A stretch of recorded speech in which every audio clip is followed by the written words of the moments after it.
ஒரு நாட்டுல ஒரு பெரிய போர் வந்துச்சான். அப்ப அந்த நாட்டுல இந்த பவர்ஃபுல்லான தலைமை இல்லாம போனதுனால ஒரு பச்சை புள்ள கையில தான் அந்த பொறுப்பு இருந்துச்சான். அதனால அந்த நாட்டுல இருந்த அந்த பெருந்தலைகள்லாம் ரொம்ப பயந்துகிட்டு இருந்தாங்களாம். அந்த சின்ன பையன் அந்த நாட்டோட படையை நடத்துற பொறுப்பை ஏத்துக்கிட்டு போர்க்களம் போலாம்னு சொன்னானா.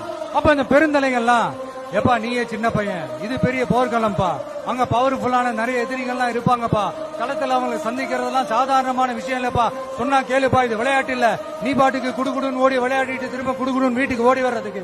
போர்னா படையை நடத்தணும், அதை விட முக்கியம் அத்தனை எதிரிகளையும் சமாளிச்சு போர்ல தாக்கு பிடிக்கணும், அதுக்கு மேல முக்கியம் அந்த போர்ல ஜெயிக்கணும். உனக்கு யாரோ கூட்டோ துணையோ இல்லாம நீ எப்படிப்பா அந்த போரை நடத்துவ, எப்படி ஜெயிப்ப அப்படின்னு எல்லா பெருந்தலைகளையும் கேட்டப்போ எந்த பதிலும் சொல்லாம போருக்கு தனியா தன் படையோட போன அந்த பாண்டிய வம்சத்தை சேர்ந்த அந்த பையன் என்ன செஞ்சான்னு சங்க இலக்கியத்துல ரொம்ப நல்லா தெளிவா சொல்லியிருக்காங்க. படிக்காதவங்க படிச்சு தெரிஞ்சுக்கங்க, இல்லனா படிச்சவங்க கிட்ட கேட்டு தெரிஞ்சுக்கங்க. ஆனா கெட்ட பையன் சார் அந்த சின்ன பையன்.